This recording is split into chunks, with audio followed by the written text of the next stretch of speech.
जय मसीह की दोस्तों, स्वागत है आपका हमारे चैनल में। दोस्तों, आज का वीडियो बहुत इम्पोर्टेंट होने वाला है क्योंकि सोशल मीडिया पर इस समय कुछ ऐसी भविष्यवाणियां वायरल हो रही हैं जिन्होंने हजारों लोगों के अंदर डर पैदा कर दिया है।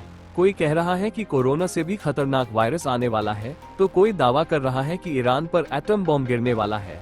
और सबसे बड़ी बात, ये बातें सिर्फ अंदाजे के रूप में नहीं बल्कि ईश्वर ने बताया है कहकर बोली जा रही है। अब सवाल ये उठता है, क्या सच में परमेश्वर किसी को ऐसी जानकारी पहले से देते हैं, या फिर ये लोगों के डर और इमोशंस को इस्तेमाल करके वायरल होने का नया तरीका बन चुका है? आज के इस वीडियो में किसी फेथ का अपमान नहीं करेंगे, लेकिन कुछ बहुत जरूरी सवाल जरूर पूछेंगे, क्योंकि अंधविश्वास और विश्वास में बहुत बड़ा फर्क होता है। तो वीडियो को पूरा जरूर देखिएगा, क्योंकि आखिर में मैं आपको ऐसी बात बताने वाला हूँ जो शायद आपने पहले कभी नोटिस नहीं की होगी। चलिए शुरू करते हैं वीडियो। ये वीडियो सुबह 8 बजे मिल रही है या 8 से थोड़ा सा ज़्यादा मिल रही है। सब कुछ है भविष्यवाणी है। और क्या कोरोना रिटर्न या कोई बड़ा खतरा भारत में दुनिया में आ चुका है? सावधान रहे, सतर्क रहे। सब कुछ बताऊंगा 3 नाइट पीरियड का क्या परमेश्वर ने मुझे प्रति आमोस 3 का 7 में क्या लिखा है कि परमेश्वर अपने दास से कुछ नहीं छुपाता, सब कुछ प्रकट करता है। यिर्मयाह की 4 में क्या लिखा है कि परमेश्वर ने हमें क्यों चुना है? भविष्यवक्ता के रूप में। और गिनती 12 में लिखा है परमेश्वर अपने नबियों से दर्शन में बात करता है। वही वचन है जो परमेश्वर ने कहा, और यही मैं डिक्लेयर आप पर, आपके संतान पर, आपके वंश पर करता हूं यीशु मसीह के नाम में। परमेश्वर ने कहा यिर्मयाह 1:4 में कि तू उनके मुख को देख के मत डर, तू छुड़ाने के लिए मैं तेरे साथ हूं। यानी कि जो मैं कहूंगा तू वो कहेगा। आमीन, हालेलुया। तो वही चीज परमेश्वर ने कहा, चाहे संकट की भविष्यवाणी हो, चाहे किसी नेता की हो, अभिनेता की हो, किसी के लिए हो, जो परमेश्वर कहते हैं वो होता भी है, और उसको डिक्लेयर करना हमारा काम है। और 100 नामों की भविष्यवाणी हुई है। आपने देखा, उसे देखे और जो बोला कि उसे वो काम करे। और अब मैं रांची के टूर पे जा रहा हूँ हैदराबाद से। प्रार्थना में याद रखें, सपोर्ट करें, ताकि वहां पे जाकर मैं उस काम को पूरा कर सकूं। पूरी दुनिया में 2 बड़े खतरे उत्पन्न होंगे। पूरी दुनिया में 2 बड़े खतरे उत्पन्न होंगे। पहला, एक नई बीमारी, जिसे वायरस बोल सकते हो, या कोरोना रिटर्न बोल सकते हो, या कोई नया वायरस, एक बीमारी लेकर जो पूरी दुनिया को स्थिर कर देगा, सोच में मजबूर कर देगा कि फिर से लॉकडाउन लगा है। पास्टर दावा कर रहा है कि कोरोना से भी खतरनाक वायरस आने वाला है। दूसरा पास्टर कह रहा है कि ईरान पर एटम बॉम्ब गिरने वाला है। अब सवाल ये नहीं है कि ये बातें सच होंगी या नहीं।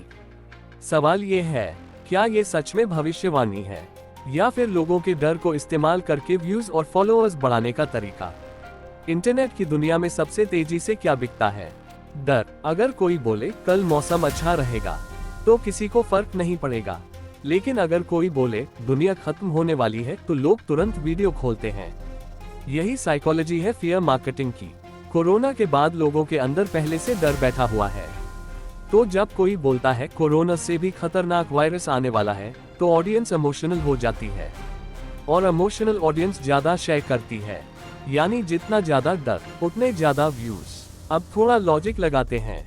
अगर कोई कहे भविष्य में युद्ध होगा, तो क्या ये बड़ी प्रेडिक्शन है? दुनिया में हर साल कहीं न कहीं युद्ध चलता रहता है। अगर कोई कहे नई बीमारी आएगी, तो क्या ये इम्पॉसिबल बात है? नहीं, हर कुछ साल में नए वायरसेस आते रहते हैं। यानी ऐसी स्टेटमेंट्स बहुत वेग होती हैं। फिर बाद में कोई भी घटना होने पर लोग बोल देते हैं, देखा, पहले ही बता दिया था। इसे कहते हैं कंफर्मेशन बायस। मतलब इंसान वही चीजें याद रखता है जो उसकी बिलीफ को सपोर्ट करे। अगर कोई सच में डिवाइन प्रेडिक्शन कर रहा है, तो कुछ बेसिक सवाल पूछने चाहिए। एग्जैक्ट डेट क्या है? एग्जैक्ट लोकेशन क्या है? प्रीवियस प्रेडिक्शंस कितनी सही निकली? क्या प्रेडिक्शन रिकॉर्डेड फॉर्म में पहले से मौजूद है, या बाद में एडिट करके वायरल किया गया? लेकिन सोशल मीडिया पर ज्यादातर लोग सवाल नहीं पूछते। क्यों? क्योंकि डर इंसान की लॉजिकल थिंकिंग कम कर देता है। ऐसी भविष्यवाणियां नई नहीं है। हर जनरेशन में कुछ लोग दुनिया खत्म होने की तारीख बताते आए हैं। किसी ने कहा था 2000 में दुनिया खत्म होगी, किसी ने कहा 2012 में अपोकलिप्स आएगा, फिर कुछ नहीं हुआ। लेकिन मजेदार बात क्या है, गलत प्रेडिक्शन के बाद भी फॉलोअर्स कम नहीं होते। क्यों? क्योंकि फेयर बेस्ड कम्युनिटीज में लोग लॉजिक से ज्यादा इमोशन से जुड़े होते हैं।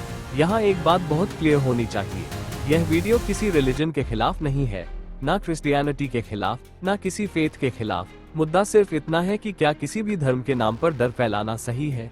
अगर कोई इंसान लोगों को लगातार एंजाइटी और पैनिक में डाल रहा है तो सवाल पूछना जरूरी है, क्योंकि फेथ इंसान को शांति देता है, कांस्टेंट फियर नहीं। अब समझो पूरा गेम कैसे चलता है। स्टेप 1, एक शॉकिंग प्रेडिक्शन बोलो। स्टेप 2, थंबनेल में लाल रंग, एक्सप्लोजन, डेंजर म्यूजिक डालो। स्टेप 3, गॉड वॉन्ड मी जैसा इमोशनल टाइटल डालो। स्टेप 4, लोग डरकर वीडियो शेयर करेंगे। स्टेप 5, व्यूज बढ़ेंगे, फॉलोअर्स बढ़ेंगे, डोनेशंस बढ़ेंगी, यानी फियर बिकम्स बिजनेस। अगर कोई सच में ह्यूमैनिटी को बचाना चाहता है तो क्या वो सिर्फ यूट्यूब वीडियो बनाएगा, या गवर्नमेंट्स, साइंटिस्ट्स, इंटरनेशनल ऑर्गेनाइजेशंस तक कॉन्क्रीट एविडेंस पहुंचाएगा? बस यही कॉमन सेंस लोगों को इस्तेमाल करनी चाहिए। किसी की बात सिर्फ इसलिए सच नहीं हो जाती क्योंकि उसने उसे कॉन्फिडेंस के साथ बोला है। इंटरनेट पर हर ड्रामेटिक क्लेम प्रूफ नहीं होता, इसलिए डरने से पहले सोचो, शेयर करने से पहले वेरीफाई करो, और किसी भी प्रेडिक्शन को ब्लाइंडली फॉलो मत करो। बाकी आपकी क्या राय है? क्या ये भविष्यवाणी है या फियर मार्केटिंग? कमेंट करके जरूर बताइए। वीडियो पसंद आई हो तो लाइक और सब्सक्राइब करना मत भूलिए। अब मैं अपने शब्दों को विराम देता हूँ। मिलते हैं नए वीडियो के साथ, तब तक के लिए जय मसीह की।